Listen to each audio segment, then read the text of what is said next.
My name is John Miller, and this is the first page of the notebook I carried across Europe, its cover stained with mud, graphite, and a kind of fear I never learned how to name. I was not a rifleman, nor a tanker, nor one of the boys who stormed beaches with steel in their hands. My war looked different, quiet, invisible, stitched together with canvas, paint, and radio wires. And yet, the places I stood were as fragile and fatal as any front line. In the winter of 1944, the Army asked me to join a unit that officially did not exist. They called us the Ghost Army, though never out loud, never in the open, never where the wind might carry the words too far. We were painters, sound engineers, set designers, men who once filled theaters, studios, and classrooms. But the war had swallowed the world, and it was hungry for anything that could turn the tide. So they handed us brushes, rubber, compressors, and radios, and told us to become something new. They told us to make shadows. Shadows strong enough to deceive an empire. You might think deception is simple, or clever, or even glamorous in the safety of hindsight. But standing in the frozen dark, inflating a rubber tank with nothing but a knife on your belt if the enemy found you, it didn't feel clever at all. It felt like standing on the edge of a lie so big it could kill you. And yet, it was our duty to shape that lie, night after night, field after field, because somewhere far behind us were real soldiers whose lives balanced on the illusions we built. This is my diary. The record of a war fought not with bullets, but with shadows. And if you follow these pages, you'll learn how a handful of artists fooled one of the deadliest armies in history. You'll learn how illusions became armor. And you'll understand why some ghosts deserve to be remembered. They told us the Ghost Army was born from necessity, but the truth is more complicated. It was born from fear. Fear that the Allies were running out of time, out of men, out of momentum. By 1944, every mistake cost thousands of lives, and every breakthrough demanded sacrifices no commander wanted to make. So instead, they turned to what generals rarely trusted: imagination. They gathered artists, architects, sound men, actors, people who understood illusion as a craft, not a trick.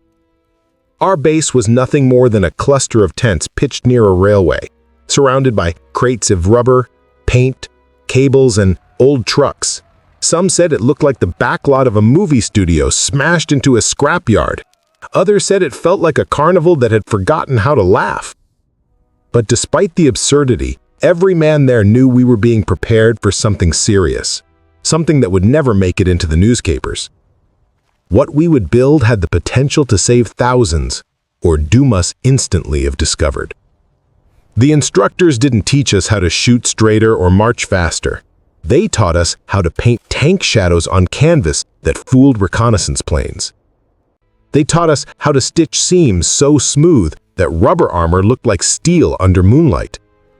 They drilled us not in combat formations, but in the choreography of deception. How many footsteps a battalion should make, how heavy a Sherman engine sounded, how radio chatter should fluctuate during a night maneuver.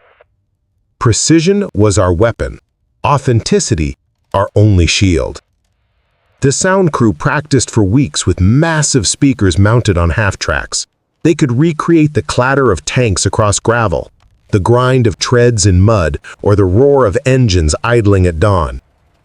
When I heard their work for the first time, I felt like Tigers and Shermans were circling me even though the field around us was empty.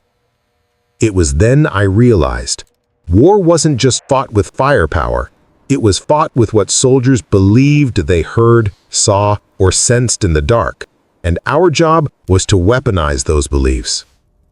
The radio operators were another world entirely. They spoke in half codes, half performances, sending false orders with the cadence of real generals. Sometimes I'd sit beside them while they worked, listening to them craft entire imaginary divisions, units with names, strengths, weaknesses, and invented officers. These ghost divisions moved across France and Belgium on maps only our enemies could see. The Germans would capture our transmissions, analyze them, and plan accordingly. They never knew they were planning around phantoms. And then there were the artists, my people, who had the strangest task of all. We inflated tanks like balloons, painted them, built fake artillery, erected phony outposts, and arranged them with surgical precision. A single misplaced shadow could expose everything. A tire track facing the wrong direction could undo an entire operation. We worked with brushes and knives, but also with fear, because every detail we created needed to survive the scrutiny of German optics, scouts, and aircraft. Yet, even with all the preparation, nothing could have prepared us for our first real operation. We knew theory, we knew design, but we didn't yet know the feeling of standing behind a fake tank while real artillery thundered nearby. We didn't know the taste of risk, the metallic tongue of adrenaline mixed with the quiet hope that the enemy would believe the story we were writing in the dirt. That would come soon enough, far sooner than any of us expected. They deployed us before dawn, when the world still hung between silence and the first breath of light. Our convoy moved like a procession of ghosts. No headlights, no chatter, only the soft rumble of engines smothered beneath blackout covers.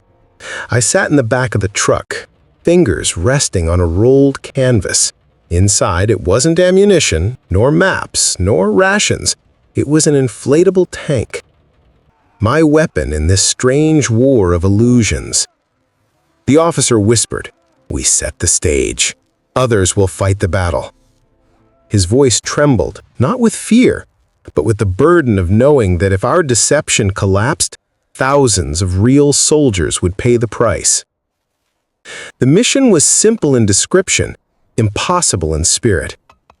Convince the Germans that an entire armored division was shifting toward the riverbank. In reality, we were fewer than 1,000 men, most armed not with rifles, but with paintbrushes, sound reels, and rubber fabric. We arrived at the clearing and unloaded the ghost machines. The sun hadn't risen yet, but we worked fast. Artists tying the seams of rubber armor, engineers hammering stakes into the dirt, soundmen unraveling thick wires like puppet strings stretching across the battlefield. Each man knew his role. Each man knew that speed was survival. As we inflated the first tank, its rubber hide swelled and rose from the ground like some monstrous creature waking from a long sleep. It had no engine, no steel skeleton, yet when it stood there, towering in the half-light, even I felt the instinctive dread a real tank would inspire. "Hard to believe this could fool anyone," one of the younger men muttered. I didn't answer. I knew better. In war, shadows kill as effectively as bullets, if cast in the right direction. By noon, a dozen inflatable Shermans lined the ridge. From a distance, they looked ready for battle. Up close, their imperfections whispered the truth.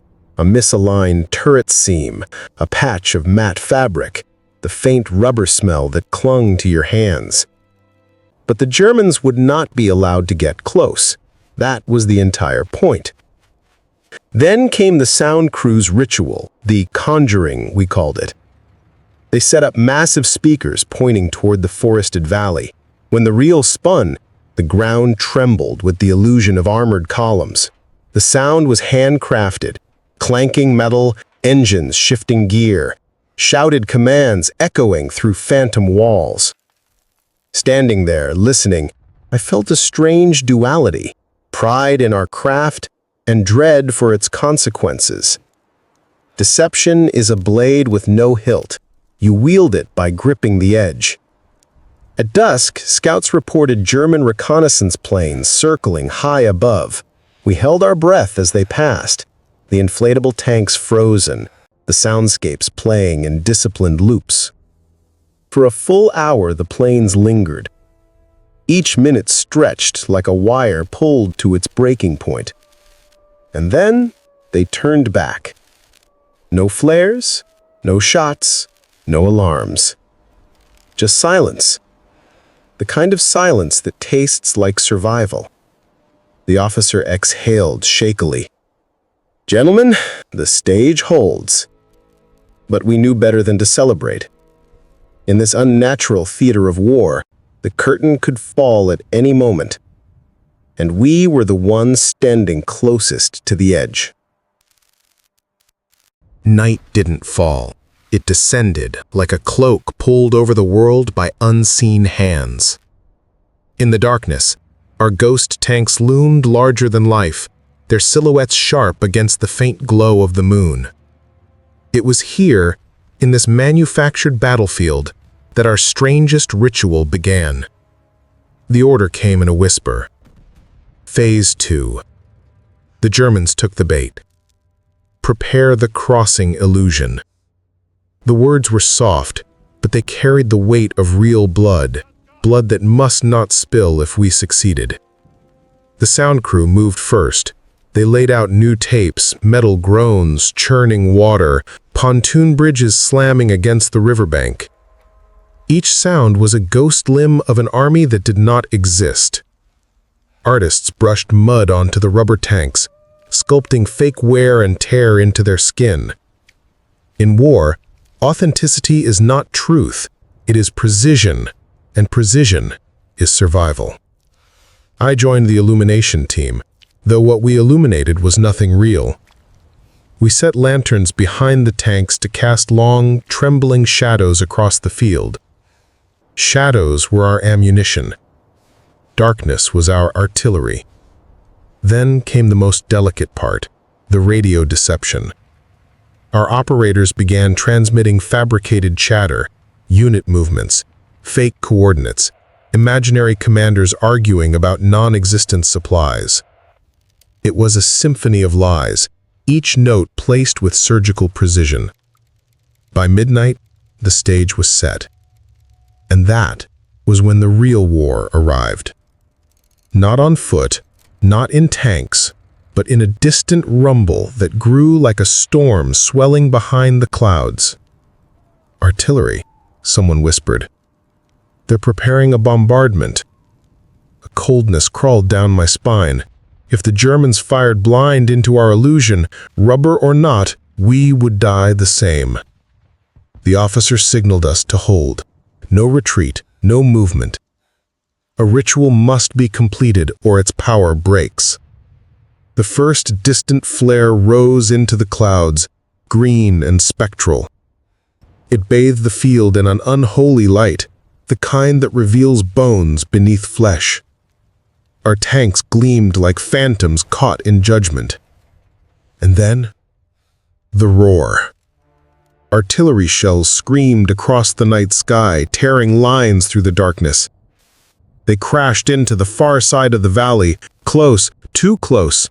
The ground shook beneath my boots in a violent, primal rhythm.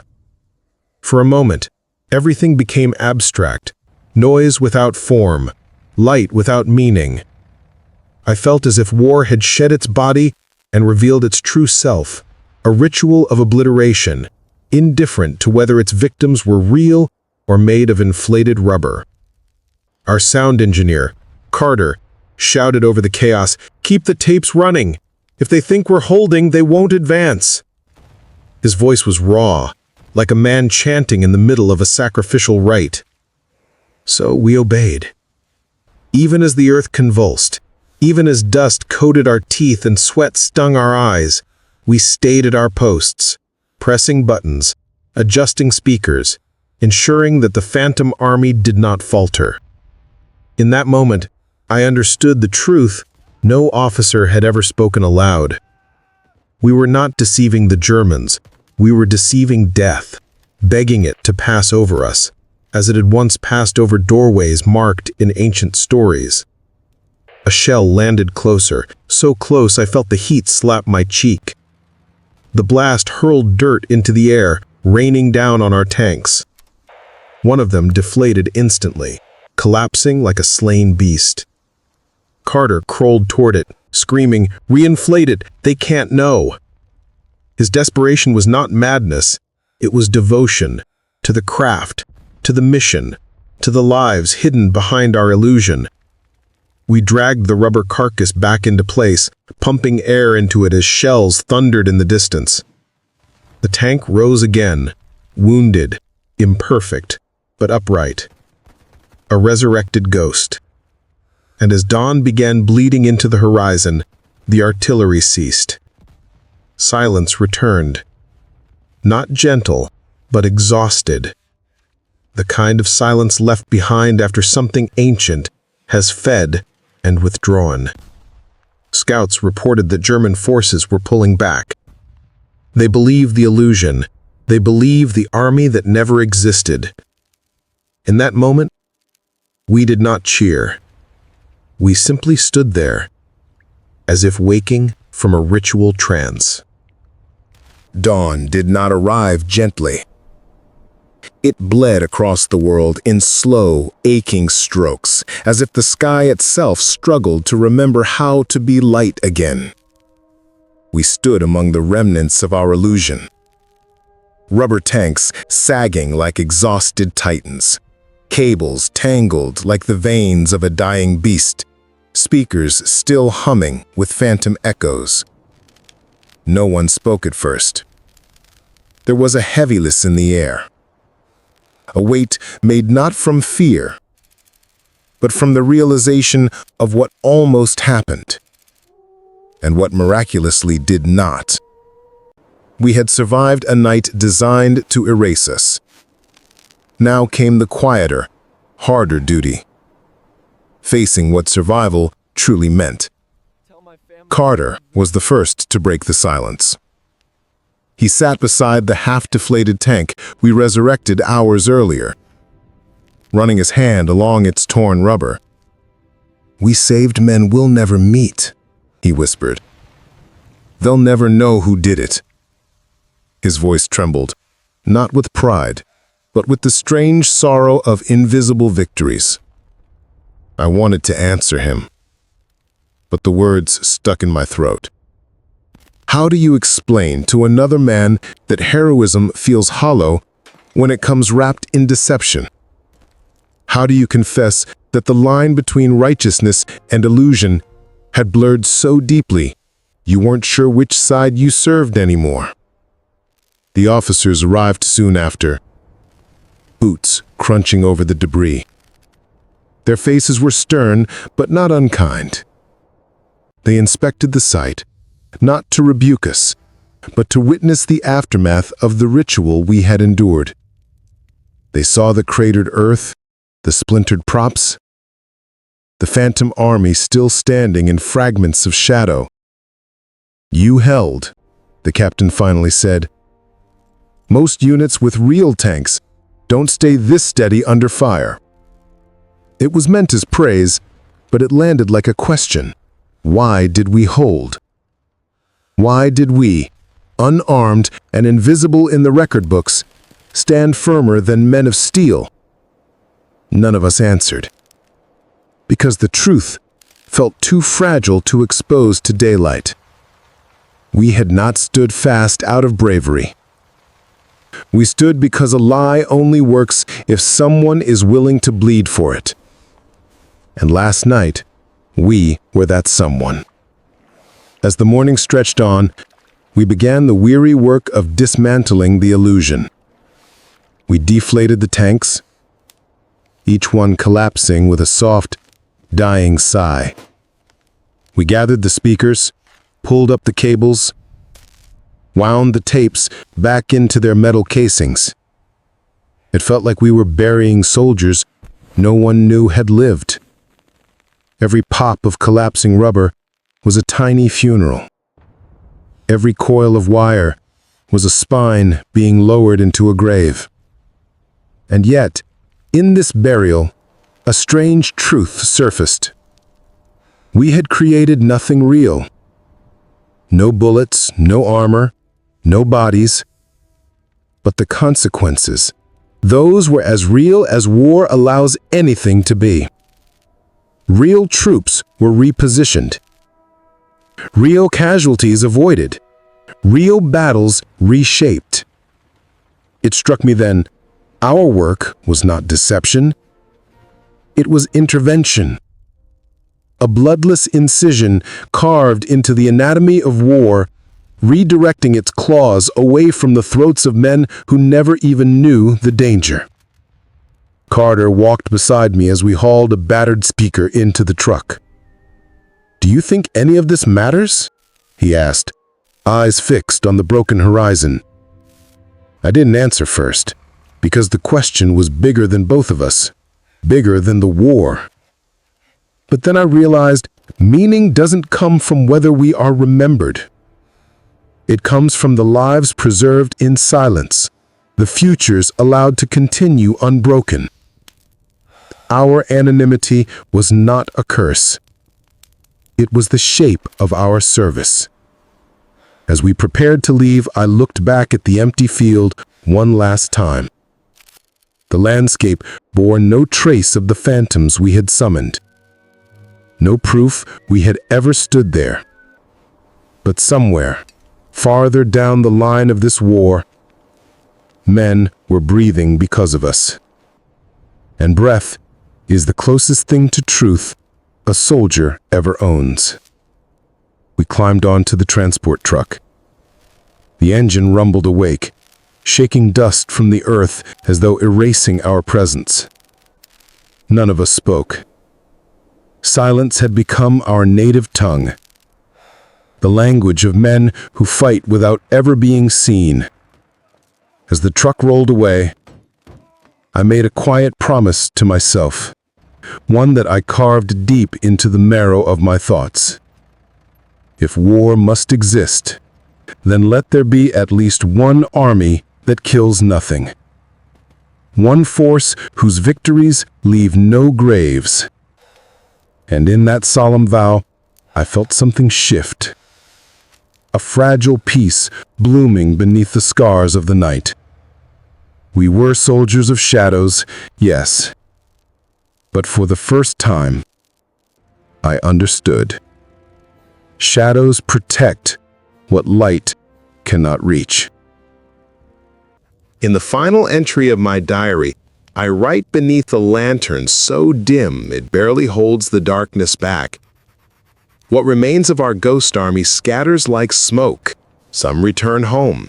Some disappear into the quiet anonymity of history. We were men who fought without firing a shot, yet carried the weight of 1,000 unseen battles. And when the war ended, no parade waited for us, only silence, and the question of whether deception in service of life is a sin or a form of mercy. This diary came to us decades later, creased, smoke-stained, its ink trembling like a voice trying to cross time. It was found in a trunk sold at an estate auction with no name, only a regiment number matching the elusive 23rd Headquarters Special Troops. From these pages, we do not inherit facts alone. We inherit a worldview shaped in shadow. And from that worldview come 3 lessons carved into the margins of history. First, war is decided not only by steel and fire, but by perception. Bend perception, and you bend destiny. Second, courage takes many forms. Some charge forward, others remain unseen, reshaping reality with nothing but imagination and nerve. Third, deception used to preserve life, rather than extinguish it, becomes a strange kind of nobility, even if the world never fully understands the price. So if you have walked through this fog with us, stay. Follow this channel as we uncover more forgotten diaries, untold battles, and myths carved from silence. Like, subscribe, and tell us below, which hidden chapter of history should we unearth next? In the end, legends survive only when someone chooses to remember them. Tonight, may this one echo a little longer, like the fading footsteps of ghosts at dawn.